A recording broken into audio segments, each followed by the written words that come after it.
Welcome back to Movie Recaps. Today I will show you a biography, comedy, drama film from 2011, titled The Intouchable.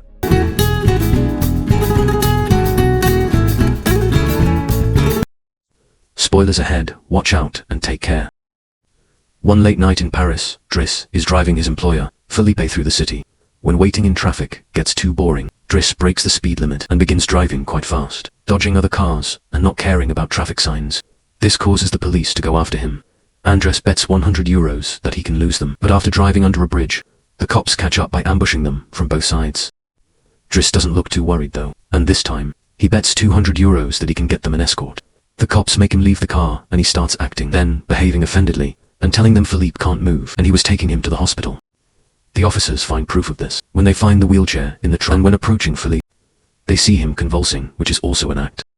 Seeing as it's an emergency, the cops forgive Driss for breaking the speed limit and offer themselves as escorts. On his way to the hospital, to celebrate winning the bet, Driss plays September by Earth, Wind and Fire, and when they arrive at their destination, he shares a smoke with Philippe. As soon as the cops are gone, Driss promises he'll handle it and drives just before the hospital staff could find them.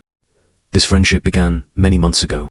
Felipe and his assistant Magal are holding interviews to find a new caretaker for him, but it isn't going too well, because all applicants have very standard or awkward answers to their interview questions, but they're suddenly surprised when Driss storms, ignoring the fact it isn't his turn quite yet, because he only wants some papers to be signed saying they won't hire him, so he can get the unemployment benefits. He's blunt and a little rude, even hitting on Mangali, but Philippe finds him amusing and asks him to come back the next day for his signed papers.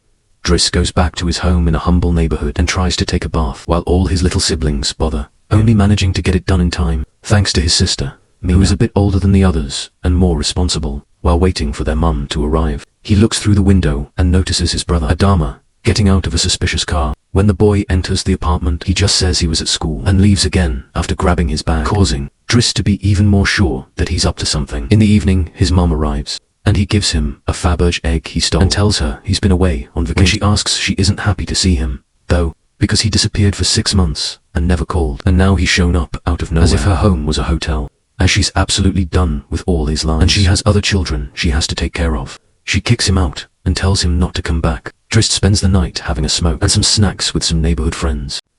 The next day, Driss goes back to Felipe's house for his papers, and he's received by the housekeeper, Eve, who shows him around the place and tells him about Felipe's daily routine. She also shows him the room he would get for with his very own bathroom. Driss can't help staring at the bathtub before he's dragged to see Felipe, who offers the signed sheet of paper, but also a job opportunity. Driss accepts the 1-month trial, and Felipe tells him he bets he won't last 2 weeks. After bringing his things to his room, Driss is taught how to take care of Felipe. He must learn how to keep his legs stimulated, how to put him in the wheelchair, how to help him shower and change his clothes. Things get awkward when Driss discovers he must put on him some high stockings and even clean his butt after Felipe uses the bathroom. But no matter how much he complains and says he won't do those chores, he ends up accepting them as part of his job. Later in the evening, while he's enjoying a snack on the roof, he's interrupted by Felipe's daughter Elisa and her boyfriend, who are looking for a private place to make out, and he kicks them both out after refusing to share his beer. Driss quickly gets used to the daily routine with Felipe, even if at first he does make some mistakes. He learns from handing the phone to Felipe instead of putting it on his ear or forgetting the baby monitor while having a bath. He also learns to organize his mail in different folders. Most of the letters he opens for Felipe, but there's a series of private ones he isn't allowed to look at. When he finds a flyer promoting female escorts, he decides to start a file just for those, instead of throwing them in the trash. As Felipe says, it's not all work in this new life, though Driss still makes sure to have a good time. He keeps trying to hit on Magali to no avail, and sometimes calls escorts to join him in bed. One morning, after Ivan comes to his room to scold him for being late, she finds some dangerous weapons in his bag, but she doesn't comment on them yet. Drew's work today is to drive Felipe around, but he refuses to put him in the back of as if he was cargo, so instead, he takes him on one of the fancy cars that don't see much use. Felipe, who first thinks this isn't suitable and says they should be pragmatic, is soon getting excited at the idea of a fast, less boring ride, although Yvonne still disapproves. When they try to leave the building, there's a neighbor parked at their entrance, ignoring the sign on the door that says it's forbid. Driss wastes no time and goes after the grabbing him by the front of his shirt and threatening him until he moves the car. Felipe is impressed by his actions, but Ivan once again disapproves.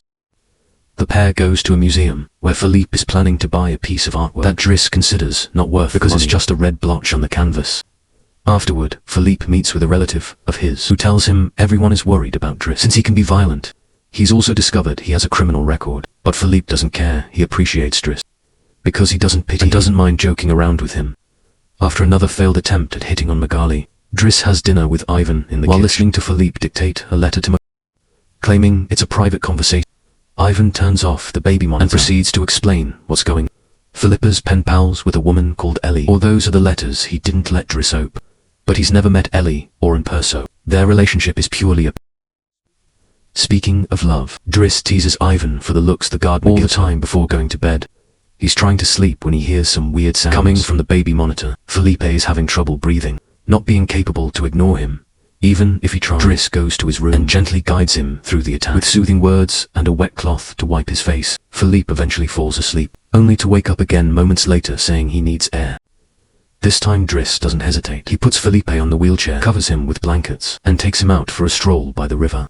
This is the first time Felipe has seen Paris at night in a long time, and now he's more relaxed. He explains to Driss that the medicine can only do so much, and he sometimes experiences phantom pie when they see some girls walking by. Felipe also confesses he isn't capable of pleasuring a woman because of his, but he still can enjoy some satisfaction when he gets his ears massaged because they are sensitive zones. When the phantom pain threatens to appear a guy, Driss shares one of his joints with Felipe, who is skeptical at first but ends up loving it afterward. They go to a restaurant where they joke around while sharing a meal, and Felipe decides to share more of his story. He met his wife when they were students, and shortly after they got married, she had 5 miscarriages and was diagnosed with an incurable terminal illness. That's when they adopted Eliza. Felipe has always loved competition, extreme sports and speed, and a paraglider gave him that. It was during a paragliding session that bad weather caused him to crash and break his vertebrae, although he still thinks his real handicap isn't the chair, but living without his wife. After joking around some more, Felipe remembers the day and realizes Driss has passed his 1-month trial, so he's now officially hired. But he needs to start by bringing back the Fabergé egg he stole because it was a gift from his wife. She would give him one every year, and he has exactly 25 matching their time together.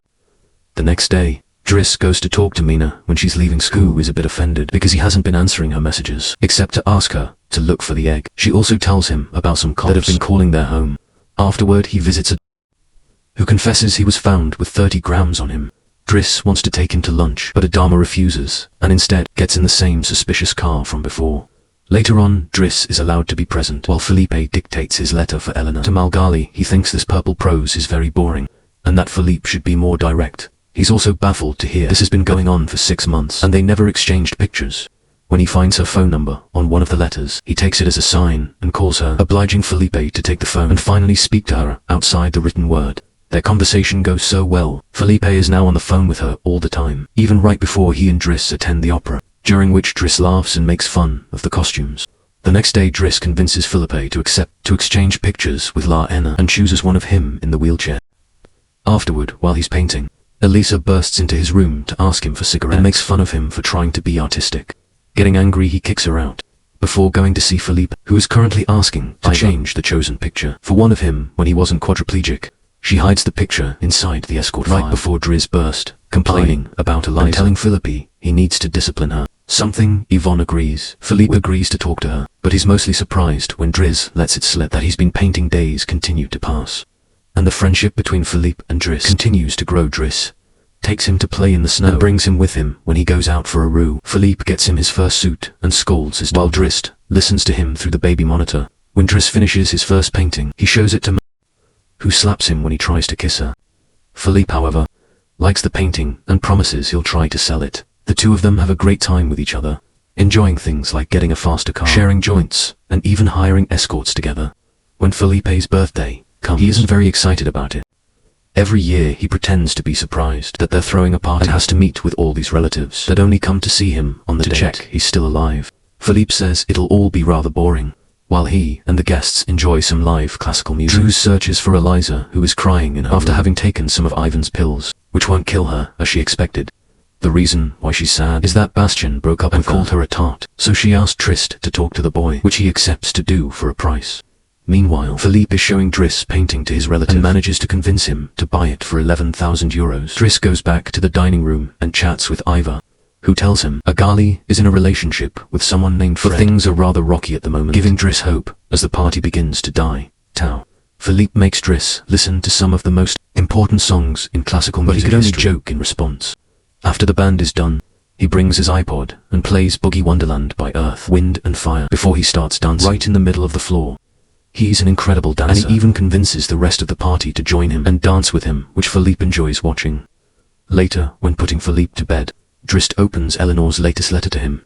She sent her picture, showing she's rather pretty, and is telling him they should meet next week when she visits Paris when the day of the date comes. Ivan and Driss put Philippe through dozens of outfits until they find the perfect one. And since it's the one that will take Philippe to the date, Driss uses his day off to visit back and threatens him, until the boy accepts to apologize to Elisa and to bring her croissants every day. He also asks him to fix his hair afterwards. He visits his mother at work, but only to watch her from afar. At the restaurant, Ivan and Philippe are waiting for Eleanor, who is very late after waiting for an hour. Philippe gives up, calls Driss to ask him to take him away, and then leaves the restaurant without noticing. Eleanor is arriving at the same time. That same night, Philippe takes Driss with him in his private plane and gives him the money he got for selling the picture, making him immeasurably happy. They make it to the countryside the next morning, and Philippe decides to go paragliding, dragging Driss with him as well. Driss doesn't want anything to do with it, but after initially freaking out, he ends up enjoying the experience. When they return home, Adama is there waiting for Dres and gets scolded when he sees the scars on his face. Adama will still not tell Dres what's happening in his life, so Dres makes him wait in his room while he calls Mina to tell her not to worry and goes to put Felipe to bed. Felipe, however, isn't sleepy yet. After making Driss look at a painting he asks him about his family, which Driss at first doesn't want to talk, but eventually gives. It turns out, Adama, technically, as his parents aren't actually his parents. They're his aunt and uncle. They fetched him from Senegal when he was 8 because they couldn't have kids, and his real name is Bakari. But because other kids had that name, they called him Idris, and that became Driss. One day his aunt miraculously was able to conceive, and after his uncle died, there were other men and more kids as well. In the same way Driss had talked to him about Elisa, Felipe points out that Adama needs discipline, so he fires Driss so he can be there with his family, because he can't spend his whole life taking care of an old man the next morning. After Bastien has brought his daily croissant while wearing a better hairdo, Driss packs his bags and gets ready to go. Mangale comes to say her goodbyes, and when Driss tries to hit on her one last time, Mangale introduces him to his significant other, which is short for Frederick. Turns out Mangale isn't interested in, and Driss gives up on the spot. On his way out of the house, he gives the baby monitor back to Iva and teases her for having lied to him about Mangale just to mess with him and Rita. She gives him the escort file he had started, and he's disappointed to find the picture he had chosen is hidden there. Driss throws away the file, but he keeps the photo for himself. Once outside, he finds a car once again blocking the entrance, so he asks him to move away, even if he doesn't work there anymore. When Adama calls him out for it, Driss says it's a matter of principle. A few hours later, the two brothers go pick up their mother at the station. While back at the house, Felipe is having his first together with his new caretaker, who is stuffy and boring, and Felipe decides to leave him without even having a bite. Since Yvonne is out on a date with the gardener, nobody is there to scold him for it. As days pass, Driss goes back to his old life. He hangs out with his old friends and tells the guys from the suspicious car not to bother Adama anymore when he goes to an interview. He doesn't have enough experience. He manages to win over the employer by calling himself pragmatic and using all the art knowledge he acquired while working for Philippe. This lands him a job as a driver. Philippe continues to dislike his new caretaker and is in a constant bad mood. One night, he refuses anyone in the house to help him with his phantom pie. So Yvonne calls Driss and asks him to come over. That's how they find themselves in the situation from the beginning, with the cops chasing after them first and escorting them to the hospital later. After that little adventure, Driss drives Philippe to the coast, and the sight of the sea helps Philippe calm down. Sometime later, Driss takes care of Felipe's overgrown beard before taking him to a restaurant for lunch. But he doesn't stay, because someone else will be making Felipe company. Today, Driss wishes him luck, and finally gives him back his egg before leaving. And Philippe starts worrying about being alone until he sees who his date is. Laena, who is delighted to see him, doesn't mind the chair at all. The real Count Felipe Pablo de Borgo now lives in Morocco. He has remarried and has 2 daughters. The real Driss, actually called Abdul Yassin, has his own firm and is also married with 3 children. The 2 men continue to be very close friends to this day. Make sure to subscribe and turn on notifications so you can watch more videos like this. Thanks for watching.